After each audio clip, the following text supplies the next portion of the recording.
welcome to VistaTalks, interesting discussions with interesting people from all around the world. I'm your host for today, Priscillia Charles, and I'm joined today in Studio 2 by Mary Nurminen, who's a doctoral researcher at Tampere University. You're very welcome, Mary. We're delighted to have you here today with us. Thank you. It's great to be here. Thank you. So let's move on and get onto the show and get to know you, Mary. First of all, I'd be really interested if you could tell us a bit about your background. So I understand that you've studied Spanish and international business at DePaul University in the United States. I had always been very interested in travel. Yes. As a child and growing up I grew up in a very small little town in the Midwest, and I was always interested to get out of that little town and go see the world. I spent 1 year of my high school as an exchange student in Finland, and that only added to my interests. So it was clear to me when I went to the university that I want to study languages, some kind of languages. The university had a program where you select one language and political science and economics, and you turn one of those into your major and the other two form a minor of international business. Then I think I never expected to actually do international business, but I did end up doing that for 18 years. So wow. Pay attention to your minor. You never know if you'll end up doing that. You'll be using it or not. Certainly, I suppose sometimes when it's the first topic that you study, you're not quite sure, where it'll take you, and then you end up actually using it your entire life skills. So yes. That's fantastic. Thank you. So, so you've worked in various companies, including Nokia, for 13 years after graduating, which is fantastic, after your bachelor's degree. And of course, Nokia, one of the world's most famous telecom corporations. You've embraced different roles since then, from technical writer and senior manager, if I understand. And of course, Nokia happens to be Finnish. So can you take us through, I understand there's a connection, of course, between, the fact that you stayed in Finland and you joined the company for so long. Take us through, what's the story behind you staying in Finland and the love story, if I may say. So, after my exchange student year, I was 17 years old, so very young. I went home, finished high school, did my bachelor's degree. And then after 6 years, I suddenly got an invitation to come back and visit Finland. And I decided that would be a very good idea. At the age of 23, you're ready for all kinds of things in life. And on that trip, I decided to try to get a work visa and stay here. And so I ended up doing that. I was doing different kinds of jobs here in Finland. I lived in a small town, which was really a great thing because that's where I learned Finnish. I was working in an environment where people didn't speak a lot of English, so and at the time in that town, there were a couple of Russians and myself. There weren't many foreigners in Finland at all. This was in 1988. So there were no courses available, so my education in Finnish was very practical. Go to work, speak 8 hours, come home. Of course, I can easily imagine there's nothing better than really immersing yourself into the culture and the daily life, and then either just to learn the language or understand the culture and the habits and everything. Yes, it was very effective for that. But I also realized I needed to work toward a job that I really wanted to do. Yes. And my mother-in-law at the time, I ended up marrying the man who invited me back for the visit. And his mom, who's a very wise woman, one day asked me if I would be interested in teaching in an evening school for adults, teaching an English conversation course. Yes. And I did that, and I really loved it. So that's what made me think I would love to go into teaching. And this is why I went to do my master's degree at the University of Jyväskylä, which is in English philology. It's actually a lot of applied linguistics. The university does a lot of good work in that field. So it's my degree, I often compare it to a degree in applied linguistics. Yes, yes, that's And fantastic. it was after the and it was after the masters then that I got the job at Nokia. I was just finishing up and I was scheduled to do my teacher training because that's why I was there after all. And then I noticed an ad in the newspaper for technical writers needed at Nokia. Mm-hmm. And so I applied and ended up getting the job. And at the time I thought, well, I'll do this until I'm bored and then I'll do my teacher training. And I gave it about a year. I thought it'll take a year to get bored and then I can go back to my original plan. And a year somehow turned into 18 years in the industry side before I eventually made my way into teaching. Wow, time flies indeed. But that's fantastic. I suppose you've learned so much along the way, and those degrees really helped you. I assume, even if it was in English, just being in over there in Finland and teaching the experience itself must have been fantastic. Yes, very good experience. I was a tech writer then for 5 years at Nokia, and then I went into management, and I was managing technical writers, a small team, and then a larger team, and then a global team. I didn't really have translation or localization in my scope until after about 9 years at Nokia Networks.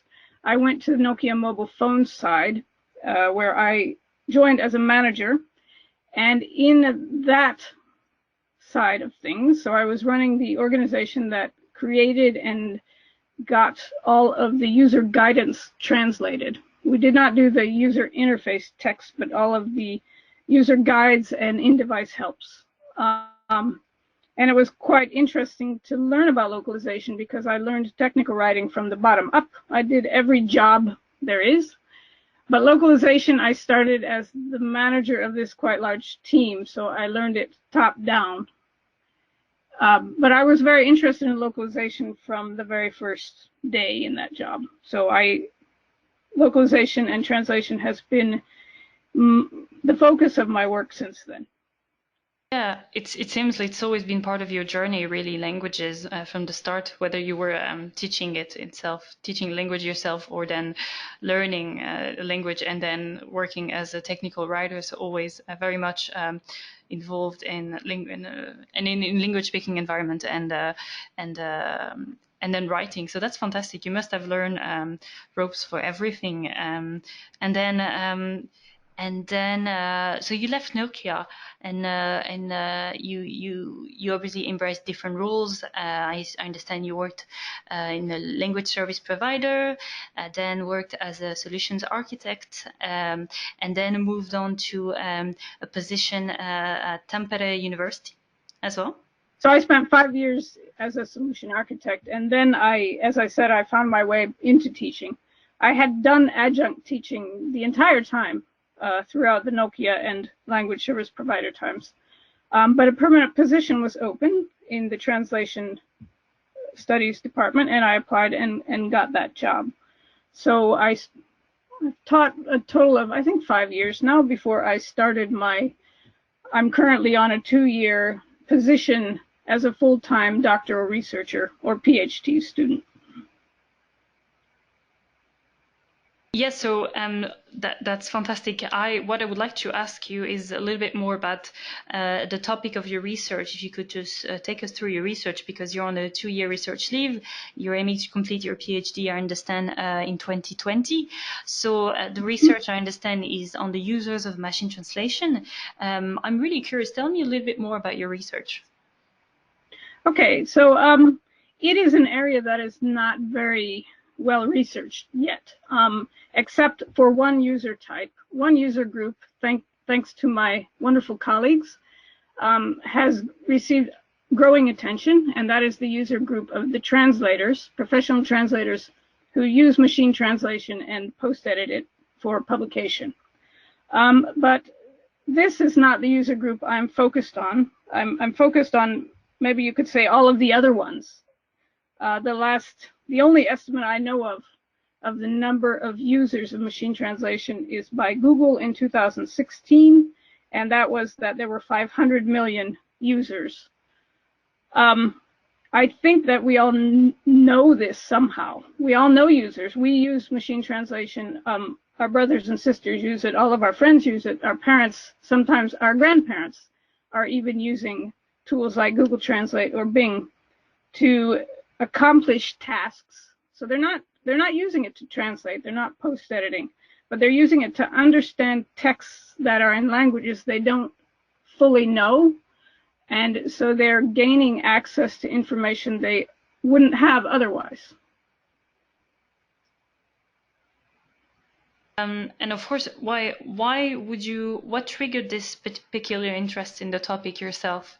Because obviously it's a common topic nowadays. You know, everybody, as you just said, everybody is using it. But beforehand, were you thinking about this particular topic for a long time before starting the research? Yeah, I think it was during my Nokia years that I read an article by Jaap van der Meer from the Translation Automation User Society, and it was about how companies were offering documentation, customer support articles to users over machine translation. So this is something they had done for years. If you have a problem, before you call the helpline, they'll offer you a database and say, see if you can find a solution to your problem in our database. And that was available to people, but it was all in English, of course. And then at some point, companies thought, well, why don't we offer it to people over machine translation, so that when they push the button that says, I would like this help article, but I would like it in my own language, then it machine translates it on the fly, and they can read it in their own language. And this was kind of mind-boggling. Like, my professional life is basically before that event and after that event, because it was the first time I realized that machine translation could be used for something else than as a translator's tool. It can be used in more places than professional translators use it, and you can kind of see it as a new form of communication. And ever since I read the article, I was totally fascinated by that whole idea and by these types of users. And so when I joined the university and I knew I would be getting to do some research, I knew immediately what the focus of that would be. Of course, yeah, I can imagine. That's fantastic. And there's still so much to learn, and I suppose technology will just only improve and become more complex, but there's so much to take from, so that's fantastic. Thank you so much. Now, so you're obviously very much, involved in anything related to machine translation. You are the author of numerous papers on MT published in the past 3 years, and the latest one you presented was a study on decision-making risk gut machine translation in the work of patent professionals that you presented at the Machine Translation Summit in Dublin in August 2019, that Vistatec had the chance to attend as well. And so can you tell us a little bit more about this particular study? Okay. Well, when I started studying the users, the non-translator users of machine translation, I started with a very general audience.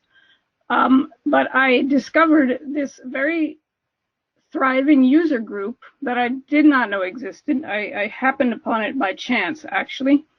And that is people who work with patents every day in their work. They're helping others apply for patents, evaluate patents, defend their company's patents.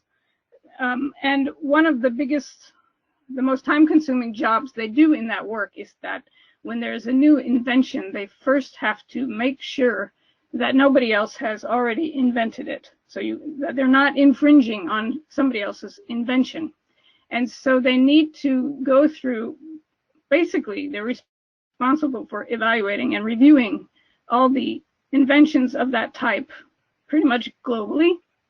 And that means they have to read a lot of documents, a lot of patent applications as well as patents, and maybe 30% or more of those are in other languages. And so they are reading those over raw machine translation.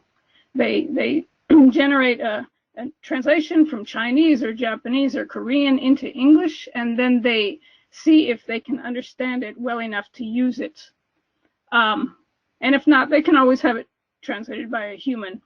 But the main decision they're making is not actually whether to translate by a human or not. Their main decision is simply to see if that document is relevant, or if it looks like it's relevant to their case, if it's close to the invention they're working on. And if not, they can toss it aside and they don't have to worry about it. But in this quest to find the most relevant documents, they use machine translation extensively and pretty much every day in their work. This group has, I believe, I'm going to go out on a limb here and say maybe it's the professional group who has used machine translation the longest, if we talk about widespread use. But I found a quote from 2012 from the patent world where somebody said that, I'm sure that everybody who is accessing patents from China and Japan and Korea are using machine translation to read them. And I think in 2012, the situation in translation was not that widespread yet. So actually this group that I happened upon are some of the most long-term users of machine translation that are out there. Wow, fantastic. Thank you so much. Yeah, I suppose it sounds like it is very much needed, especially nowadays. And now I'd like to talk a little bit about the blog. So I understand that you're the author of a fantastic blog called The Machine Translation Stories, Real People Finding Real Uses for Google Translate and Other MD Tool. So now I'm really interested in knowing a little bit more about the blog, because it's not only just talking about machine translation, but you're actually interviewing people. You're just trying to get stories. So you're kind of doing what I'm doing right now, but with other some other guests, if I may say. Tell us a little bit about the blog. Why starting the blog? Why wanting to know the stories of other people? Okay, so when I started my PhD work, I recognized immediately that this is an area that is under-researched and there is very little information available. And also, not only in the research world, but in general, people they aren't aware, even though we're all doing this, even though we know people who are doing this every day, somehow we are not recognizing that the use of machine translation, the position it has in our lives and how its role in helping us to accomplish tasks that don't require very fine language. So as I said, the most common is simply to understand a text that's in a language that we don't know fully. But I also knew that academic research takes time. It takes a while before you carry out the research and write it up and get it published. And I wanted to get information out earlier, more quickly than academic information tends to be published. I have been a professional writer of technical documentation and newspaper columns and proposal writing. So I've done all kinds of written different genres, and I like to play with different genres, and I like to use different genres. So part of it was also a need to write something else than academic texts. And then it was also, it fed into the research because it was kind of a playground. This is where I tested questions. You know, when you start this kind of research that's an under-researched area, it's not that clear what the questions should even be. What should you be asking people? So this gave me an opportunity to learn enough about what people are doing with machine translation to be able to even start coming up with the right questions to ask them. And actually, it was, I found the patent professionals that I eventually wrote a paper about, and another one will be coming out, through the blog, because I interviewed two people for the blog, originally for a blog post, a story on simply, you know, this is how this professional group uses it. Yes. But I thought about it some more and realized that this is so rich, this is such a find, actually, Absolutely. This group of MP users, that I ended up focusing on them and making that into its own research project. And there is a story now. I did eventually publish the story, but not until the first paper was the first academic paper was published. Wow, that's great. Thanks for sharing that with us. And do you have any more blog posts coming soon? Any news stories? I saw you had a couple. I was reading some really interesting. Any stories coming soon? I have stories I would like to write, but I haven't. I need to find people to interview. One of a second very strong user group are academics who use machine translation to read scientific articles that are in languages they don't speak. And very often either they understand it well enough because they have a background in the area that they can use it, or they can simply figure out which articles are so important to them that they need to be translated by humans. And so in a way it works a bit like the patent ones too. You're sifting through large amounts of information to figure out the parts that are so relevant to you that you would then have them translated by humans. And this is, I guess, in other use cases as well. I would love to interview somebody who is using machine translation in that way. It would be very interesting. For example, I know in South America, it's a common practice, and I would not even need a person who knows English fluently enough to interview in that language. I once did a study where I interviewed people using Skype translator. So it was a chat interview where all of the discussion was machine translated between myself and the interviewees. Wow. They were all Spanish speakers who knew a little English, and I'm an English speaker who has a little bit of Spanish. Yes. And that turned out to be instrumental. It is very helpful. I have found in my research that one of the factors that contributes to making successful use of MT is if you know a little bit of the language that the source text is written in. Yes. So I would love to find somebody like that. If anybody listening to this recognizes themselves or has a friend who is like that and willing to be interviewed, or other new user groups, MT is starting to be used in the finance industry and in legal settings for similar purposes, to sift through large amounts of information to find the information that is relevant and therefore might need human translation. So any of these kind of users or anyone else who has an interesting way of using it, I'd love to hear from you.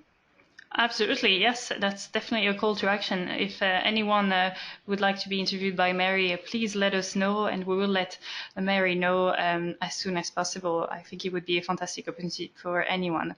Thanks so much, Mary. That's absolutely fascinating, and I definitely look forward to reading more stories. Now you're talking about machine translation and the role that it has in the translation industry nowadays. So. Would you like to expand a little bit more on this? Like, first of all, what do you think about, the future of machine translation in, let's say 10, 20 years, technology-wise? I mean, it's going at such a fast pace nowadays. We're talking about, you'd have some groups will be saying that, humans won't be necessary in the future. Some others think that, you'll always need, someone, to cross-check. What do you think? What's your view on this? Yeah, well, first I'd like to put in a disclaimer that I am not a visionary. I work with students enough to know that whatever I think is some wild vision I have of the future, they're going to top it with something far more advanced. But I would say that in the near future, what's going to be happening? One thing that's being worked on all the time is, of course, currently the languages that do not have a rich background of digital resources are harder to translate by machine. So but this is receiving a lot of focus right now. So hopefully we will start to have a lot more languages available at a higher level of quality. I would like to see things become more embedded. I keep reading newspaper articles that they're in another language, or that I don't know, or they are in Finnish and I'd like to share them with friends, and they do not have the simple translate this article button. So I'd like to see and hope to see things get more embedded and more ubiquitous and available everywhere. As for the translation industry, no, I don't see the need for human translators going away really ever.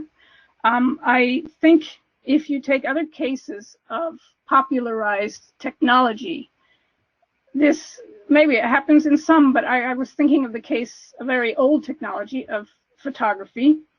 The camera was invented in the late 1800s. At first, of course, only professionals used cameras, and the profession of photographer grew.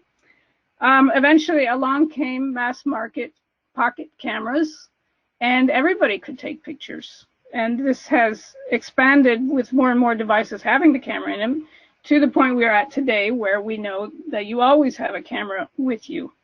But if I compare my camera use to a professional person's camera use, basically my theory is, in my own use, quantity over quality. So if I take enough only halfway decent pictures, then maybe through pure luck, a few of them will be good. But if I would really need photography that I'm going to use to sell products or to disseminate information on things that are important to me or that are my business, then I'm definitely going to still go to a professional. Sure. And of course, it's been 150 years now on the camera side. So the popularization of technology, I don't know if it always leads to less or the no need for the professionals. So I think in translation also, anytime that you're going to certain types of information, at least currently, are definitely much better handled by humans. They most likely will be also in the future. Definitely will need more people who are checking to make sure. The latest version of machine translation, the neural machine translation, has the small problem that it is so fluent. The output tends to be very fluent, but may contain mistakes. And it's harder to find those mistakes because it's so fluent. So you need a really sharp professional who is evaluating both the source text and the target text, of course, to make sure that it's correct.